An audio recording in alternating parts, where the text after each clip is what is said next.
అనిపించింది ఆయన స్వేచ్ఛగా లేడు, స్వేచ్ఛగా మాట్లాడాలి ఆ ప్రెస్ మీట్ లో నాకు అనిపించింది. గఫూర్ గారు మీకు మరి మీకేమనిపించింది? నాకైతే ఒక్క నిమిషం ఈ రోజు ఆ ప్రెస్ మీట్ చూస్తుంటే ఎల్కేజీ పిల్లోడు వచ్చి మాట్లాడినట్టుంది.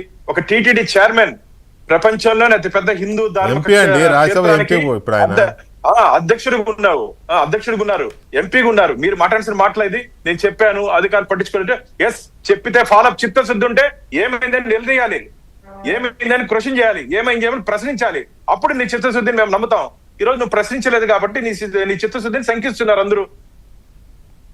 ఇది మంచిది కాదు సుబ్బారెడ్డి అన్న.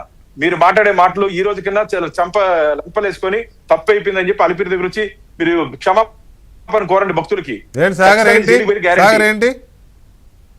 ఇప్పుడు ఆయన నేను పంపించాను, అదే ల్యాబ్ రిపోర్ట్ పంపించాను, నాకు తిరిగి అధికారులు చెప్పాలి కదా అని అన్నారు కదా. అధికారులు ఎందుకు చెప్పలేదు? ఎందుకంటే సన్ స్ట్రోక్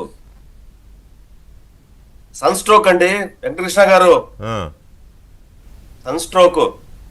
ఆ సన్ స్ట్రోక్ విజయవాడ నుంచి మామూలుగా నేను కానీ బానన్న కానీ మామూలుగా కార్లోనే వెళ్తాం, యూజువల్గా ఫ్లైట్లో వెళ్ళాం, ఎందుకంటే 4.5 hours జర్నీ. కానీ విజయవాడ నుంచి హైదరాబాద్కి chartered flight each 1 time 7.5 lakhs pay చేసి 3 times ఈ డీల్ కుదిరేటప్పుడు ఎవరు వచ్చారు చెప్పాలా సుబ్బారెడ్డి గారు? మీరు తప్పు కదా, మీరు చెప్పకపోతే సన్ స్ట్రోక్ గురించి మాట్లాడకపోతే తప్పు కదండి సుబ్బారెడ్డి గారు. ఆ సన్ స్ట్రోక్ గురించి మాట్లాడాలి కదండి.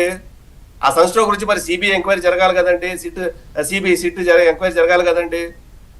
అదే చేస్తుంది సన్ స్ట్రోక్ అని చెప్తున్నా కదా. అరే మళ్ళీ ఫ్లైట్ సన్ స్ట్రోకులు మూన్ స్ట్రోకులు ఈ వద్దండి.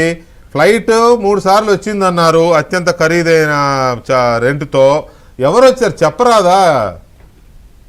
స్ట్రోక్ ఇచ్చిన సన్ ఇచ్చాడు కాబట్టి అధికారులు అంటే వాళ్ళ అబ్బాయి సుబ్బారెడ్డి గారు అబ్బాయా విక్రాంత్ రెడ్డి అని.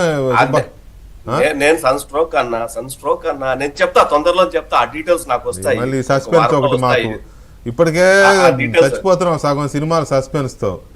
అన్ని పార్ట్ 2 పార్ట్ 3 అంటా ఉన్నా. ఆ డీటెయిల్స్ రానివ్వండి సార్, నా చేతికి రానివ్వండి, నేను మీకు ఇస్తా తప్పకుండా. సరే అయితే ఓకే ఒక్క నిమిషం. ఇక్కడ ఇంకొక బయట విందాము శ్రీనివాస్ గారు, సుబ్బారెడ్డి గారిది. నాకు ఇది చాలా ఆశ్చర్యం వేసిన బయట ఇది ఏంటంటే సస్పెక్ట్ అనే పదాన్ని ఆయన మరి ఎందుకు అలా ఉపయోగించుకుంటున్నారో ఆ సస్పెక్ట్ అనే దాని మీద ఒకసారి వేయండి.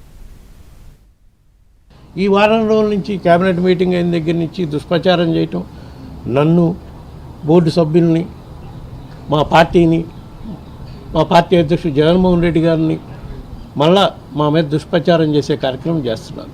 ఇప్పుడు కూడా నిన్న జరిగిన కేబినెట్ మీటింగ్ తర్వాత మంత్రులు మాట్లాడతారు. వాళ్ళు మాట్లాడిన కొన్ని ప్రధాన అంశాలకు నేను చెప్తాను. 2024లో చంద్రబాబు నాయుడు గారు ఆ విధంగా మాట్లాడటానికి కారణం